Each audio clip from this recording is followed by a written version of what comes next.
Ken, it's your movie opening weekend. I mean, it opened Wednesday, but you all are on the train. It's getting awesome buzz. A lot of love for your film. I tell you, just shout out to Constance Wu, Henry Golding, Awkwafina, director John Chu. It is one of the greatest projects I've ever Stop been. it.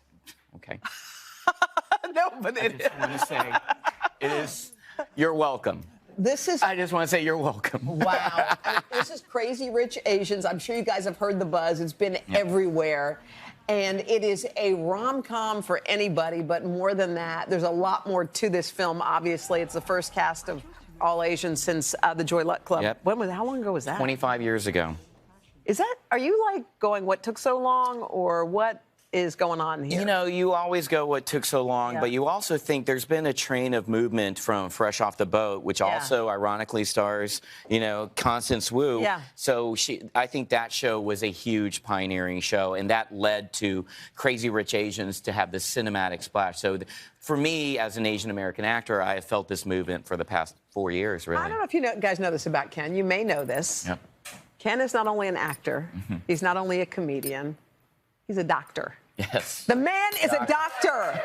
Okay, so just remind us, because I think some people are looking at you and going, you could have been a doctor, you could have been like, living that life. No. Why did you choose not to not practice? Yeah, for me, even when I was in college, I always wanted to be an actor, but I did not know if I could make it in show business with, my look, which is, I know, hunky. But I just didn't know if acting was a viable, occupation for, the short little Asian actor. Well, didn't your parents say, we paid for all this, med school? What are you doing? Yeah, no, I mean, when I quit my medical job, my parents were not happy. My strict traditional Korean father was like, you bring great shame to young family.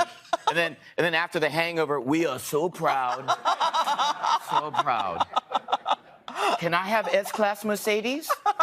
Okay, Papa. Okay, Papa. Was there ever a point before you hit it in the Hangover movies that you said, you know what? I think I made the wrong turn. I think I should go back to the medical world. I've always followed my passion, and this now I have two 11-year-old twin girls, Alexa and Zoe. There they are right there, Alexa and Zoe, my wife Tran, and I encourage them now, follow your own path. Just, I feel like my whole life has been following my passion and just seeing where that takes me, and just kind of keep following your passion. Very simple. There are a lot of college kids who I think go down a path because they think they should. Yes. And then I know there has to be a conversation somewhere where you stand up. Do you remember the conversation that you had with your dad and when you told him, this is the way it's going to be? How did that go? When I made the decision, it was a constant dialogue going on for years, to be honest. And so when I decided to leave medicine, and my wife, who's also a doctor, who knew she married a comedian at heart, she said, I fully support what you're doing. And my father, to his everlasting credit, says, look, I've always said you need the support of your family if you're going to make a watershed decision like this. Your wife is now your family. If she supports you, you have my unconditional support. So shout out to my papa. That is pretty. Very nice. Is your dad still with us? He's still with us. What does he think now of this movie? This must be such a huge deal when I think about, for you it's a big deal, but I can't imagine for your parents. Oh, my parents, they saw it last night and they cried. They loved it. And they just thought it was a great movie, and they knew that this is a big, important moment for Asian Americans, just to have this movie exist. They cried? Yeah, they cried. At what point? During my bad acting. And I could have done better. And they gave me a lot of notes. And you know what? I was like, you don't own me anymore. You don't own me. But they're very, they really, the wedding scene actually, they got very emotional. Yeah, very emotional wedding scene. What a nice film to be able to leave your parents with. I mean, by the way, when you think about your career, because you could be doing a whole lot of stuff that they're just embarrassed about, and then look at you like some of the other, you know. I'm so happy that I get to say welcome back in person. I haven't had a chance to really catch up with you. It's been so much fun being back. She's been busy. I know. That's right. She's had a lot going on. 2 little kids. What's your best advice for her with the little kids? Oh my gosh. You know what? you know, and you hear this from every parent it goes so fast. Yeah. I mean, Haley's already like grown up by now, right? It's like a blink, right? It is, and it is. It's just enjoying. And you guys talked about this yesterday so movingly, by the way. I was crying watching from home. Thank you. But it really is about like taking time and taking that pause in life to just appreciate each other and the small things. I know. One of the things I thought about after we left yesterday, and you know, sometimes you say things and you try to practice what you preach. Sometimes you just talk about it. And I remembered I spend so much time, you know, like trying to teach Haley things. How many fingers is it? 2? Count 1, 2. Can you do it in Spanish? Blah, blah, blah. Can you do this? You have 3 pockets. Look at this. And all of a sudden I realized looking at her, like, stop it. Just stop talking. Stop talking. Yeah. Like, let her be. Yeah. And all of a sudden I said something to her and it opened up this big world, and it was not profound, but it worked. And I said to her, tell me more. Tell me more. That was it. Interesting. They say that's the most important thing to ask people of all ages. What? It's tell me more. Tell me more. Because it's not confrontational, and it allows people to actually talk about what's going on inside of them. And what was interesting to me is post our conversation yesterday, how many people came up to me to talk about loss, to talk about grief, and in ways that you don't even think. The loss of a child going off to college and what it feels like to be in an empty home, the loss of a best friend who left many, many years ago, grief at unrequited love, all of these things that people are walking around with. Yeah. And you guys hit a nerve, I'll tell you. I mean, from the 8 o'clock conversation that you all had to then talking about the power of friendship and seeing 2 best girlfriends, you know, living through each other's love and emotions here on set. As I was saying, I was watching and I got emotional, but immediately I called my mom and then texted my friends, and it touched a nerve. And we even, your quote that you said yesterday about, you know, tell your friends how much they mean to them. I think that was retweeted over 200, it was viewed over 200,000 times. And I think the thing I keep learning, and we were, just before we walked out of here, we talked about it, it's like, slow down. Yeah. Like, I feel like life, weirdly, and maybe for the first time, I'm 55, for the first time in my life, it's moving, everything's slowing down for me. Like, I feel like the world's slowing down. We're not rushing. And, you know, one of the things they always talk about when we do our show is, you know, slow down, y'all are flying through everything. They're right. We're rushing everything. And that's when I look back at my parenting. One of the things that I wish I had done is kept it a little simpler, a little slower, a little quieter. And so that's because I think just in now, you were saying walking down the steps, it's the first time you felt calm. Yeah. And you're at your age. Yeah. I'm a little older than you, and it's the first time I feel calm. Well, it's the first time I feel still. And what's interesting is we're all raising kids sort of different generations, and I'm getting advice from you because mine are 15 and 10, but I'm thinking, you know, my kids didn't grow up. Your kids grew up sort of in the digital age. My kids have known nothing but having an iPhone or an iPad. My kids say all the time, and I have a kid here who's not a kid, who said, take your daughter to work day, she said. That's my daughter, Catherine. Stop it. Yeah. Wait a minute. With the hot new haircut. Can we talk? And the the jumper. That's a jumper or onesie. Or what is that? That's not a onesie. It's called she said it's called a jumpsuit, Mom. It's jumpsuit. That's I grew up so fast, she went from a onesie to a jumper. That's funny. A onesie. Your daughter, we want you back in a onesie, your Catherine. Catherine is in a onesie, and my Catherine's in a onesie. Okay, that's enough. That's so stupid. But was it? You said your mom just said she wished things could have been simpler. Do you feel like that what was it like for you? Growing up? Yeah. No, it was so simple. It was the most magical, fun childhood ever. She did an incredible job. Oh, you know what? Of course she's going to say that. But by the way, I think it's true. I remember, you know, your mom's always given me advice about parenting. And when I see you guys, I think, wow, wouldn't it be cool if my kids could grow up and be something like that? Like just strong and self-assured and just, you know, kind to people. Well, we'll have more FaceTime sessions with Haley like we did last night. I know. Oh, yeah, that was so sweet. I know. It's funny because on my break, I went out for dinner. I went to this restaurant up in the San Juan Islands with my son, Christopher, who's 21. And it's this restaurant where it takes 3.5 hours. It's called The Willows. And I was sitting with him, and he got up to go to the bathroom, and a woman came over to me, and she said, you know, I just had a little boy, and I just hope to God that I can sit one day with my son at a dinner like this. And I said to my son, you're the first man who's ever sat with me for dinner 3.5 hours. for 3.5 hours and talked to me.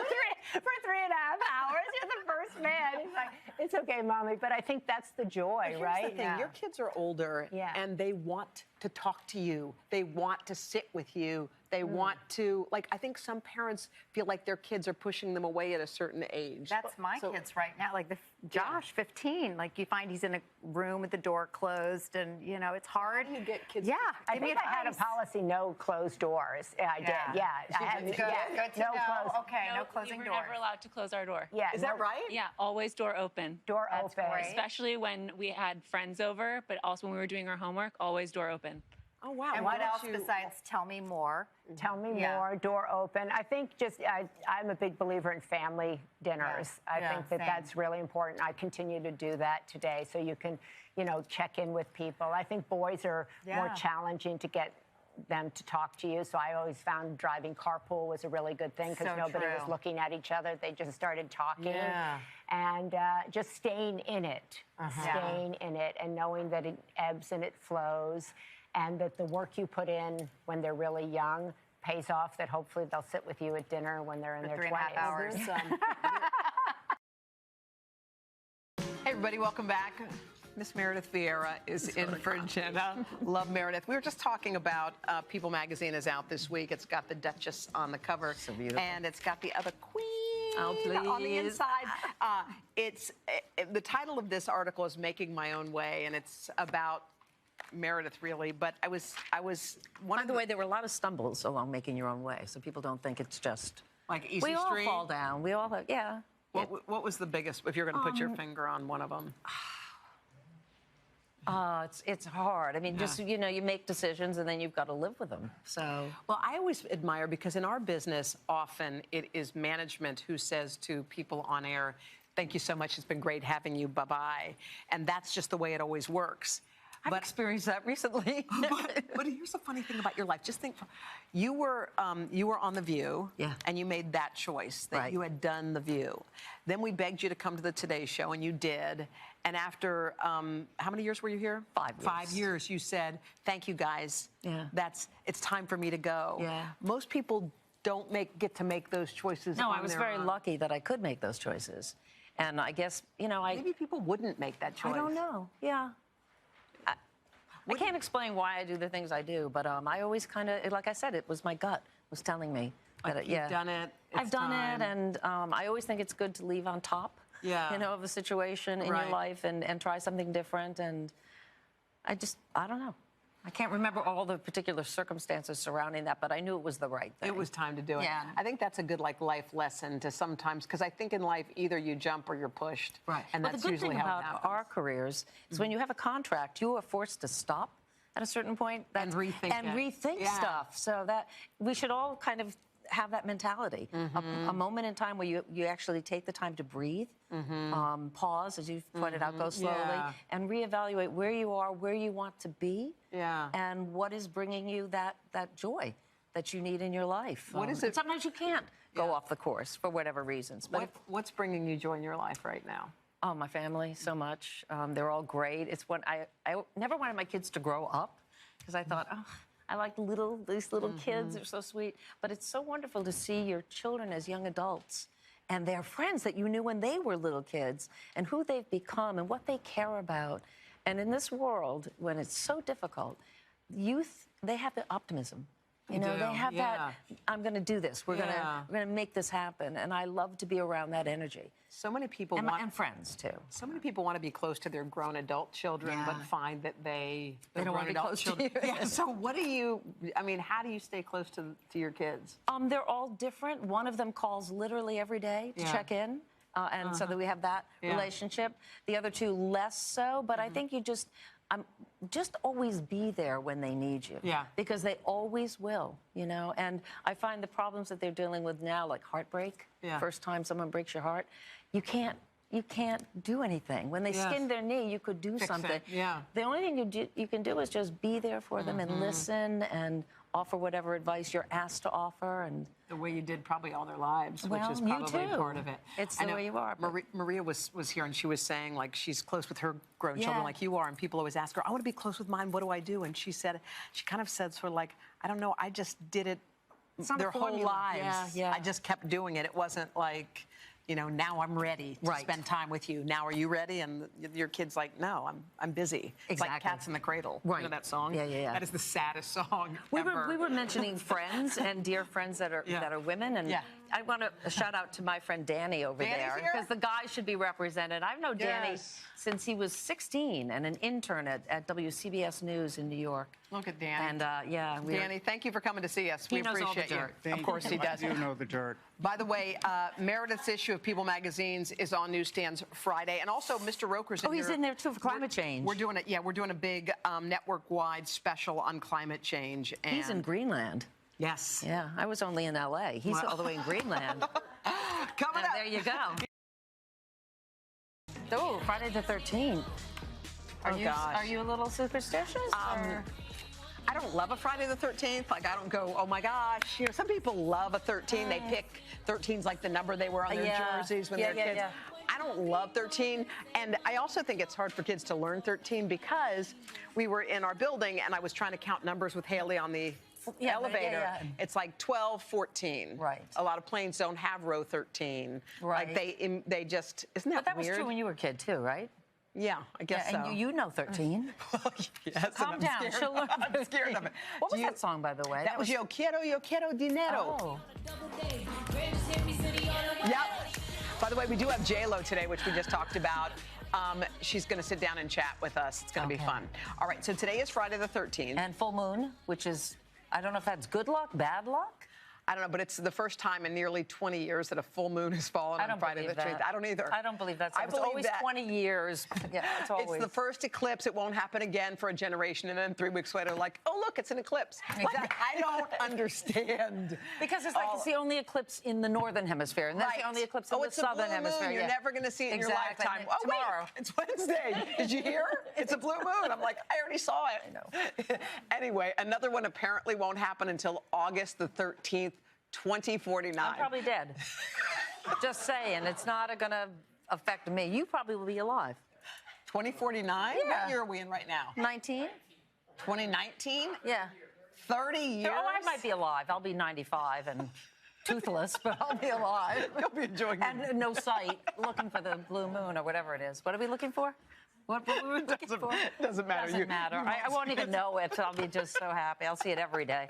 Are you? I mentioned superstitious. Are you? Because I want to show you something. Okay. Because I'm going back to L.A. Oh, you're getting on a plane? Going to L.A.? Oh, because you have a new show? Stop it. You have a new show? Yes, 25 words or less. Thank you for asking. And so I wanted to show you this because I've always been scared of flying. Oh, you have? Yeah.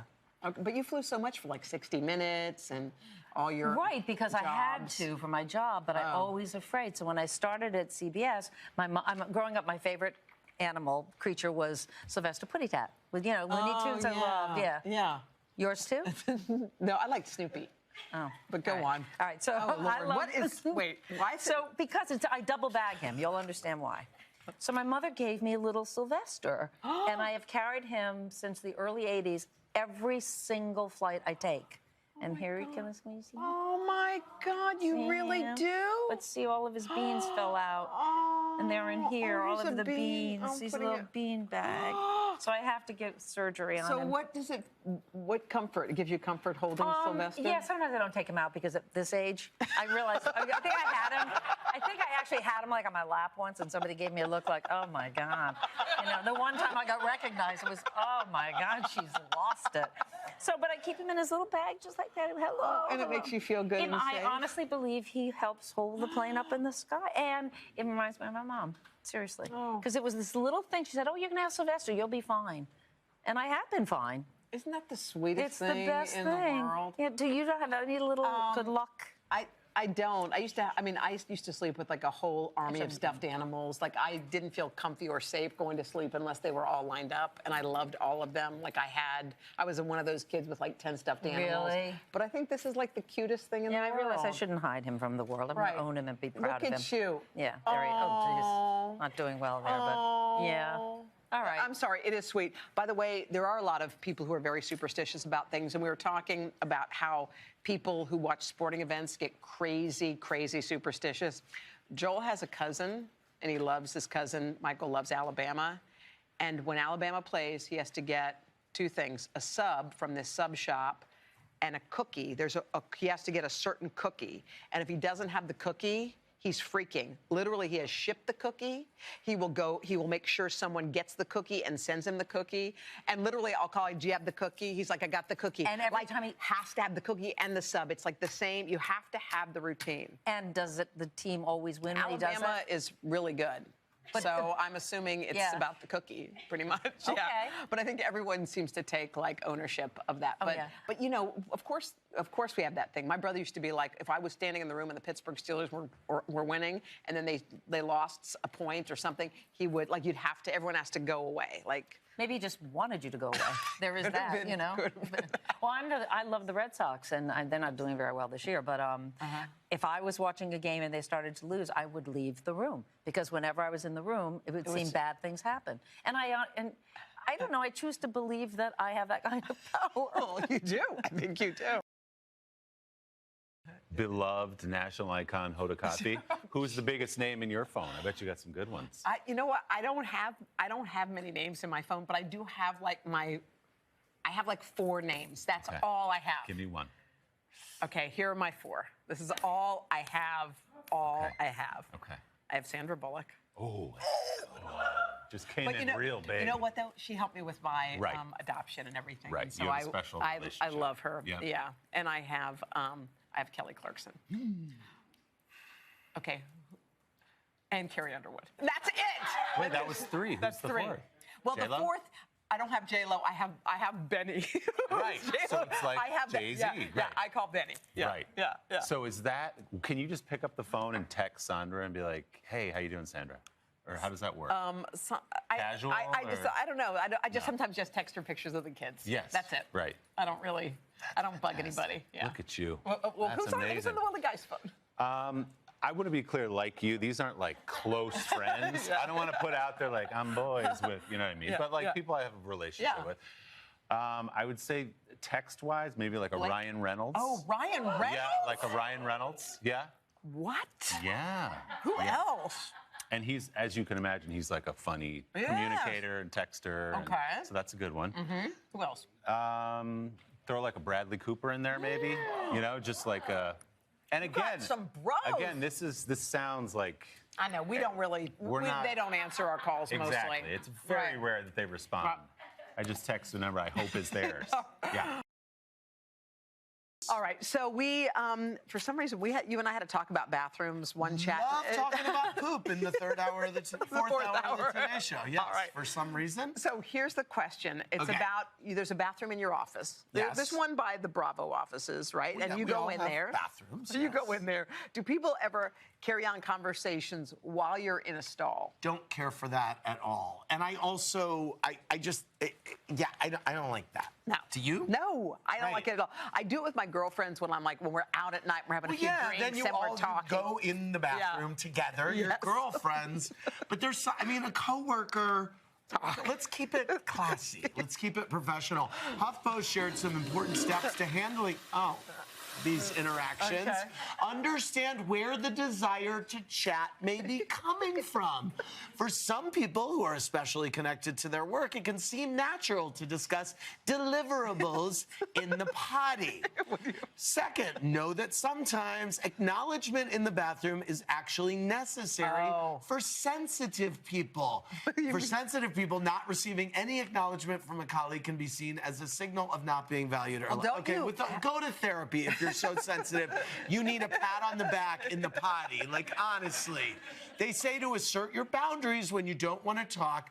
To set the boundary, you can say, hey, Hoda, can you give me a few minutes? I'm going to do my thing here. Yeah. Well, have you ever been in the bathroom and you see shoes and you're like, whose shoes are those? Always. And then you're not sure. Maybe it is a colleague and someone you know. Right. You just I don't care for that. I don't like that.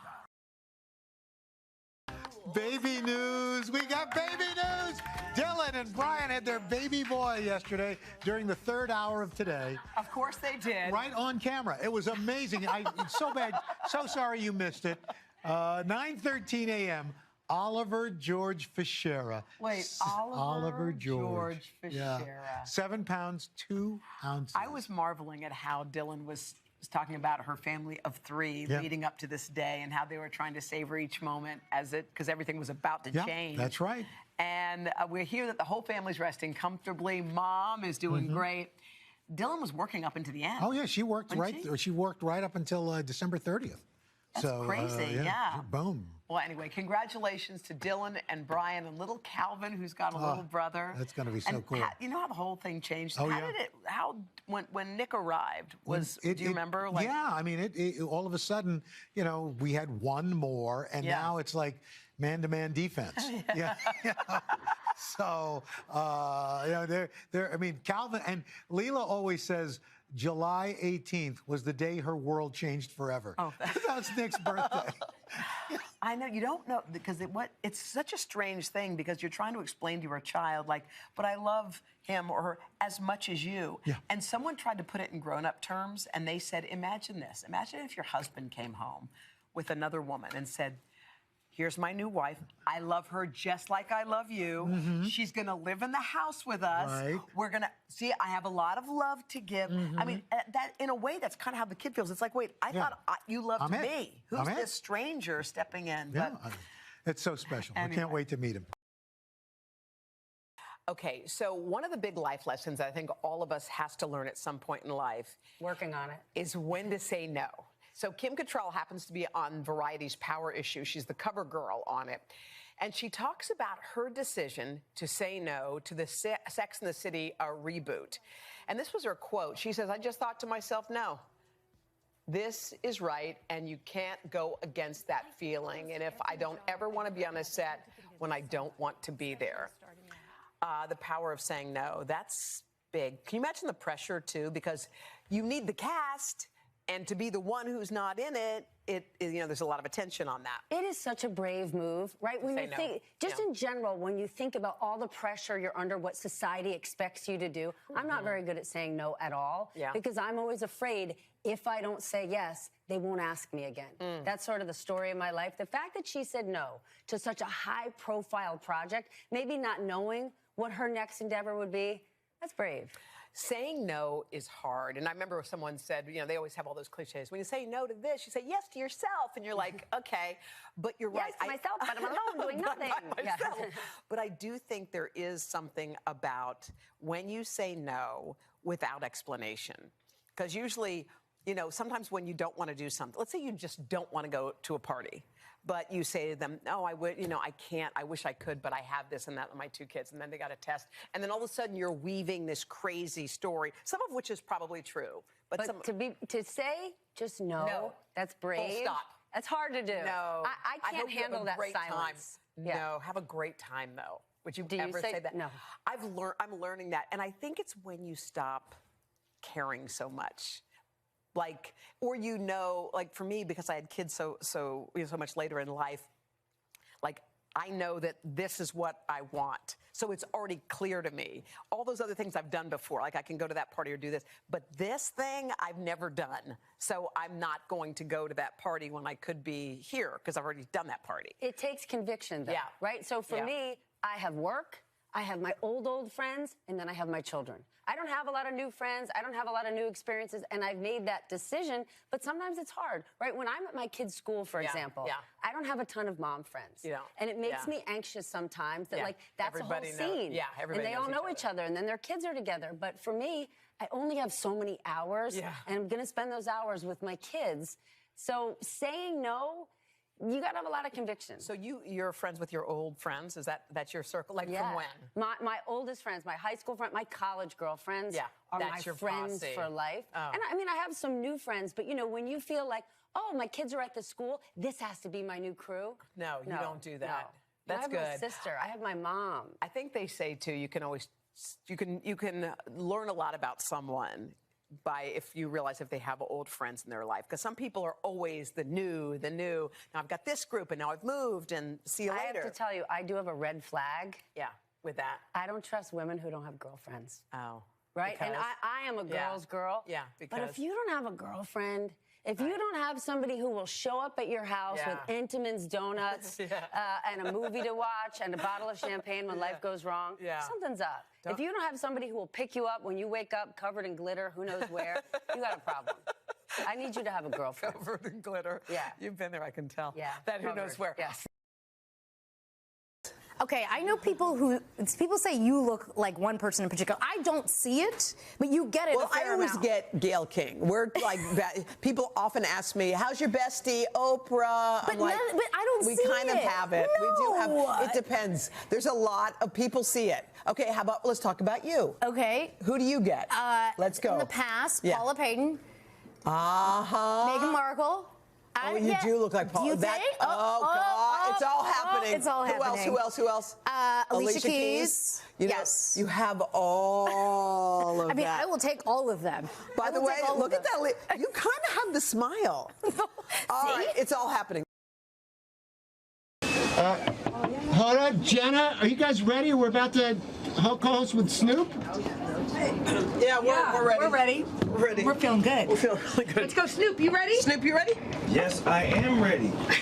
But Hoda, these meditation candles are so damn smoky. We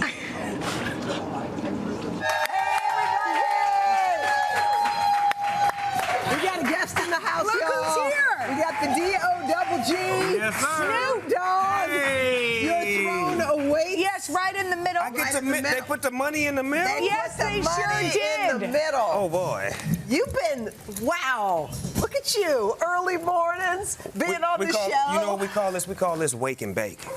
Wake and bake? Yeah, that's what we do around my neighborhood. We wake and bake. How's it been this morning? It's been good. I love being on the East Coast. There's something about this, the skyscrapers and the weather, the people, the energy. Like the people like standing outside, just being there for you. You got people who want your autograph, your picture. Just always excitement when I come to the Big Apple. By the way, you're always so nice to every single person that comes up to you, which we love, and you're celebrating. Yes, you are again. Birthday this year, this weekend. Yes, I am. What are we doing? How are we celebrating?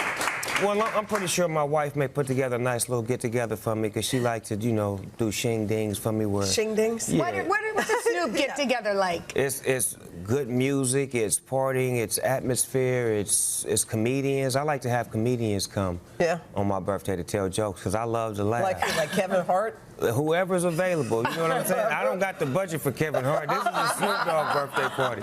That's really cool. By the way, my sister's birthday's today, and you wished her a happy birthday. I sure did. Holla, holla, holla, hallelujah. All right, so we're going to talk to you a little bit about your life, but we want to get to some topics, okay? Okay. Hair is always on our minds, and you seem to change yours up constantly. So the internet's been buzzing about this topic. So here it is. This is Drake. This is Drake and you. So this is Drake right here, right? And the internet was all abuzz with his outfit, the double denim, but he also has a new hairstyle, which we couldn't help but think looks a lot like yours. Yeah, that's the Snoop Dogg 90s. We call those pigtails. My hairstylist Queen Bee put the, barrettes or whatever you want to put at the bottom of it to give it that flavor. That's that old school style. And good looking out, Drake. I appreciate that. You seem to change your hair a lot. You don't keep the same look.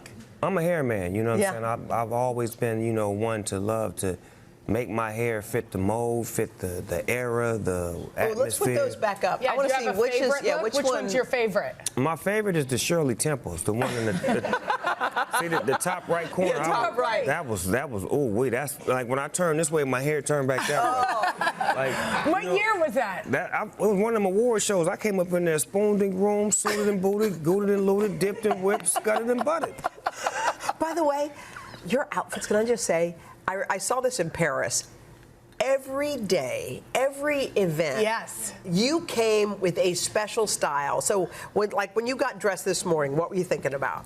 I called my stylist, Talia Cole, TC. She's from New York. She just knows how to, you know, get me appropriately together. She has my whole DNA down pat. She knows how to just go to the phone booth, and when she spins up out of it, this is what it looks like. I mean, every detail. Look at your. Can we look at the rings? Yes. Wow. What is that? That's a roulette right there. Ooh. I don't even know what that means. What is that? The roulette is an online gambling. You know, I'm a person promote everything I'm doing right now. Everything. You got it. Okay, we know that you're a huge Lakers fan. Huge. Die hard. Huge. Well, Bronny James, LeBron's son, is on the cover of Men's Health. And in it, he talked about following in his dad's footsteps. He said his dad gave him the best advice, which is just block out all the noise. That's good advice, right? That's great advice. What kind of advice do you give your kids? Honesty, just truth. I try to give them tough love and give them the reality of what to expect outside of, you know, the home. It's expectations. It's things that I've done that created a big shoe print for you not to be able to walk in, but to create your own shoe print and be your own individual and create your own lane and create your own persona for who you want to be in this life. Because you can't live my life and I can't live yours. Yeah. I mean, I sort of feel for Bronny a little bit because, I mean, everybody immediately thinks, no matter what, like, it's hard to step out of that shadow, don't you think? Especially when their dads loom large, like LeBron, like you. But I think Savannah and LeBron did a great job of raising him as a man, as a young man. That's the first step, is that your mentality is straight in your upbringing. So the parenting has been amazing, and then LeBron has been a great athlete on and off the court. So he's got a great example to follow. And I just feel like that's going to be a success story. I'm happy to see when, you know, fathers and sons and, you know, siblings can get together and do partnerships to show the world that it's better when we move together as one. Right. That's right. Now, do any of your kids want to follow in the family business? I think my daughter and my son, my young son, they really love this business, and they really have a knack for it. And I don't push anything on them. I just support everything they do. So for the most part, I just love being the grandfather and love being Wait, what's your grandpa name again? Papa Snoop. Papa Snoop. Oh, we like it. Okay, Snoop, last time you were here, we asked you to comment on some of these crazy headlines that we had, some animal headlines. So because we're leaning into the dog. We're calling it. Snoop Dogg's Animal Control. Okay. Here's the first one. We want to introduce you to Pesto the penguin.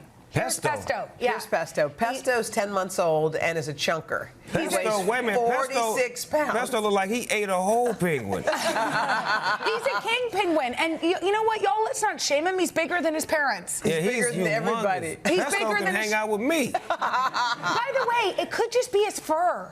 He's very furry, right? I like him, too. He looked friendly, too. I like that part about him. Yeah, he does. He does look friendly. All right, here's the next one. It's Max the cat. Do you like cats? I do like cats. Do you have a cat? I used to have cats. One named Frank Sinatra, Mary Jane, Rick James, Tina Marie. Oh, wow. How many cats did you have? I had about 7, 8 cats. This cat. At one time? No, never that. No pet cemetery going on over here. Just individually, maybe one here, you know, a boy and a girl here. We thought you were more of a dog guy. I am, but it's been certain parts of my life that I needed, you know, different companionship. And cats, they know how to take care of themselves, and they really, like, don't need you. Just set up the bathroom and set up something to eat and get out of my way. That's why I love a cat. Okay, well, this is a cat. His name is Max. He turns out he's the bully of the neighborhood. Yeah. Here's the video. So they got a camera on him? They put a camera on him. He just ran up on another cat? Yeah. Hold on, come here, homie. Where you going? Hold on. Come here, homie. Don't run from me. Come here. He's chasing. Oh, I love Max. I like him. Do he got some offspring? All right, we got one last one. You may have heard of Moodang. You've heard of Moodang. She's that pygmy hippo. You know Moodang. Yeah, Moodang's been Look everywhere. at those cheeks and that. Pretty. I ain't gonna front. That is a pretty hippopotamus. I agree. I never thought I would say that, but that is a pretty hippo. Do you think Moodang knows how famous she is? I don't know, but she got a camera on her 24/7. Yeah, like, I mean, there she is a famous hippo.